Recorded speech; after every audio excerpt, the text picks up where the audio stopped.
Gaza की ठहरी हुई रात का सुबह बहुत डरावना होने वाला है। गाजा पट्टी पर आखिरी अटैक और पूर्ण कब्जे का फुल प्रूफ प्लान रेडी है।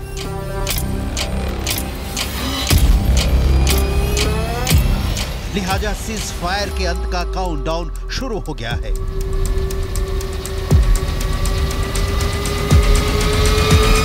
प्रधानमंत्री बेन्यामिन नेतन्याहू ने सेना को मूव ऑन का ऑर्डर दे दिया है। युद्ध विराम खत्म होने का इंतजार, गाजा का जमीन से नामो निशान साफ।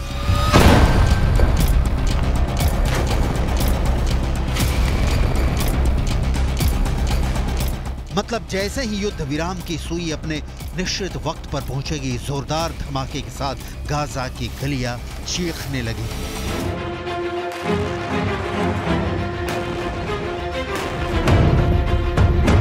तो सवाल है, ऐसा कौन सा प्लान बनाया है बेन्यामिन नेतन्याहू ने कि इजराइल अब एक साथ 5 मोर्चे पर जंग लड़ने जा रहा है? इसके डिटेल आपको आगे दिखाएंगे, क्योंकि गाजा में सन्नाटे के बीच कोहराम का वक्त धीरे धीरे बहुत करीब आ पहुंचा है। इधर नेतन्याहू का प्लान दिसंबर तैयार है। इजराइल हमास को जल्दी से जल्दी निपटाने के लिए एक्शन में आ गया है। इसका असर युद्ध विराम के अंत में ही देखने को मिलेगा। इस प्लान में मुख्य तौर पर 5 टारगेट सेट किए गए हैं। टारगेट नंबर 1, हमास की सुरंगों के जाल को भस्म कर देना। टारगेट नंबर 2, हमास के लीडरों की गिरफ्तारी है। टारगेट नंबर 3, उत्तरी गाजा पर पूरा कब्जा। टारगेट नंबर 4, हमास को पूरी दुनिया से काट देना। टारगेट नंबर 5, हमास का सर्वनाश। לחימה תימשך ותתרחב לכל מקום שנדרש ברחבי הרצועה. לא יהיו ערי מקלט. עד שתושבי בארי ושדרות, שלומי ומטולה יוכלו לשוב בבטחה לקרקע שהיא חלק מהם והיא חלק מאיתנו. ये दीवार कब टूटेगी? हमास और इजराइल के बीच दीवार खड़ी है। सालों दशकों में नफरत और एक दूसरे के अस्तित्व को खत्म करने की नींव पर खड़ी ये दीवार और ऊंची होती गई है। आलम यह है कि युद्ध विराम भी चल रहा है और दोनों एक दूसरे का सिर भी काट रहे हैं। यरूशलेम में हमला हो गया तो हमास ने वेस्ट बैंक में अटैक कर दिया। दोनों के एक दूसरे पर रत्ती भर भी भरोसा नहीं है। आपको याद होगा कि हमास ने बारंबार कहा है कि वो मौका मिलते ही 7 अक्टूबर के हमले को दोहराएगा। 7 अक्टूबर के हमले को दोहराएगा ही नहीं, जितनी बार मौका मिलेगा उतनी बार इजराइल को खून के आंसू रुलाएगा। इजराइल भी बारंबार कह चुका है कि युद्ध विराम के बाद उसकी तोपें हमास के आतंकियों को खाक में मिला देगी। हमास के एक आतंकी को इजरायली सेना चुन चुन कर मारेगी। दुश्मनी की इस बुनियाद पर दोस्ती हरगिज नहीं हो सकती। इजराइल के प्रधानमंत्री बेन्यामिन नेतन्याहू का एक और बयान सुनिए, उसके बाद इजराइल के दिसंबर प्लान की हर एक डिटेल बताएंगे। אנחנו נמצאים כעת ברגעים מורכבים ובחלון זמנים במסגרת המתווה להשבת חטופינו. נפעל כדי למצות אותו ככל שניתן. לצד זאת, אנחנו ערוכים ומוכנים לחזרה ללחימה בכל רגע נתון, כולל ברגעים אלו. टारगेट नंबर 1 से शुरू करते हैं।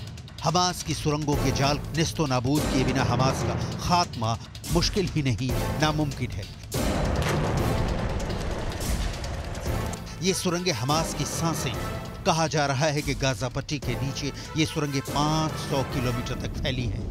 इन सुरंगों में हमास का सब कुछ छिपा है। हथियार, लड़ाके, युद्ध लड़ने वाले उपकरण, राशन, ये सुरंगें भरी पड़ी हैं। इजराइल की सेना इन सुरंगों को साफ करने के लिए कई तरह के विशेष उपकरण का इस्तेमाल कर रही है, जिसके बारे में आपको भी जानकारी जरूर होनी चाहिए। गाजा में हमास के सुरंगों को बंद करने के लिए इजराइल नए हथियार का इस्तेमाल कर रहा है। इसे स्पंज बॉम्ब कहा जा रहा है। यह हथियार झाग पैदा करता है जो तेजी से फैलता है और सख्त हो जाता है। इसके इस्तेमाल से गाजा पट्टी में हमास की सुरंगों का नेटवर्क ब्लॉक हो जाता है। टारगेट नंबर 2 मतलब हमास के लीडरों की गिरफ्तारी। यह सिनवार हो या इस्माइल हानिया या फिर कोई और हमास का बड़ा नेता, ये सारे नेता गाजा में नहीं बल्कि कतर या तेहरान या अंकारा या इस्तांबुल या बेरूत में रहते हैं।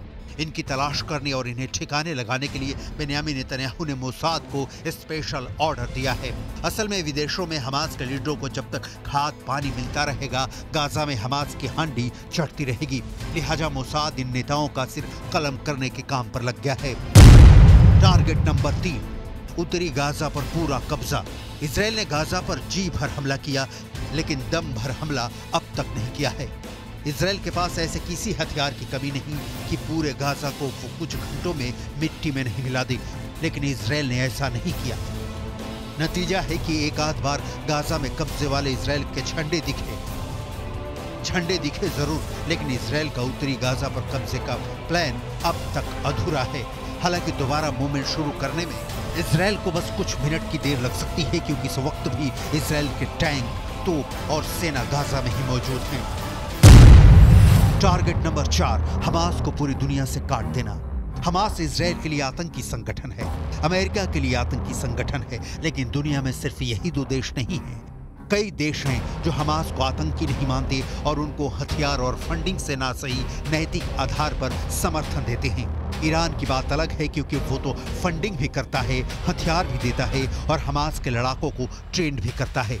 लिहाजा इजराइल कूटनीतिक स्तर पर हमास को पूरी दुनिया से काट देना चाहता है, अलग थलग कर देना चाहता है। इस काम में अमेरिका इजराइल का पूरा साथ दे रहा है।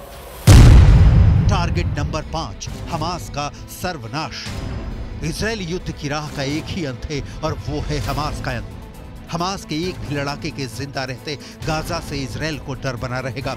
हालांकि इजराइल के हाथ हमास के अंतिम आतंकी तक पहुंच भी पाएंगे या नहीं कह पाना बहुत मुश्किल है, क्योंकि जंग में परिस्थितियां बदलते देर नहीं लगती। लेकिन अभी तो जमीन पर यही दिख रहा है कि बस युद्ध विराम के बीतने का इंतजार है। इजराइल फुल ऑन हमले शुरू कर देगा।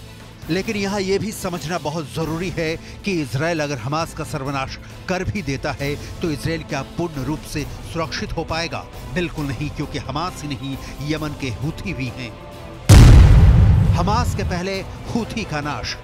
हूथी विद्रोहियों का प्लान हाईजैक का वीडियो आप देख चुके हैं। हूथी इसके बावजूद कि लाल सागर में अमेरिका का एयरक्राफ्ट कैरियर खड़ा है, इजराइल के खिलाफ मिसाइलें दागते हैं। ईरान के ड्रोन से अमेरिका के युद्धपोत की निगरानी करते हैं। हूथी विद्रोही किस लेवल पर ताकतवर है, इसका ताजा उदाहरण आपको जरूर देखना चाहिए। मीडिया रिपोर्ट्स के मुताबिक सेंट्रल पार्क नामक एक व्यापारिक जहाज को हूथियों ने अगवा करने की कोशिश की।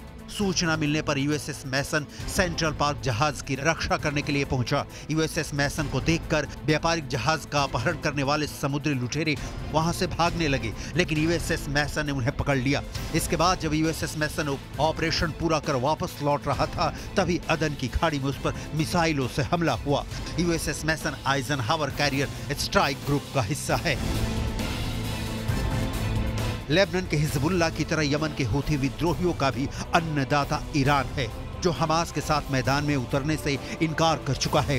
हिजबुल्लाह भी हमास से हाथ झटक चुका है। सवाल है फिर यमन के हूथी इजराइल के खिलाफ आग क्यों उगल रहे हैं? हूथी का इजराइल पर हमला ईरान की बड़ी प्लानिंग का हिस्सा है। ईरान की कोशिश है कि यह जंग अमेरिका से सीधी लड़ी जाए। इजराइल तो बस युद्ध की जमीन है, इसीलिए हूथी सीधे अमेरिकी जहाजों के खिलाफ साजिश रच रहे हैं। हूथी शिया मुस्लिम हैं और ईरान शिया मुस्लिम के नाम पर इन्हें हर समर्थन देता है। हूथी यमन में गृह युद्ध छेड़े हुए हैं। संयुक्त अरब अमीरात और सऊदी अरब यमन के सुन्नी मुस्लिम बहुल सरकार के समर्थक हैं। ईरान इसीलिए हूथियों के साथ सऊदी अरब से छद्म युद्ध लड़ रहा है। हूथी के खिलाफ एक्शन लेने के लिए इजराइल को यमन में घुसना होगा, और यमन में घुसने का मतलब होगा कि ईरान को भी युद्ध में आना ही होगा। ईरान हमास से तो किनारा कर सकता है, लेकिन हूथियों को भी मदद देना बंद कर देगा तो इस्लामिक वर्ल्ड में जिस चौधराहट का वो ख्वाहिशमंद है, वो ईरान को कभी हासिल नहीं होगा।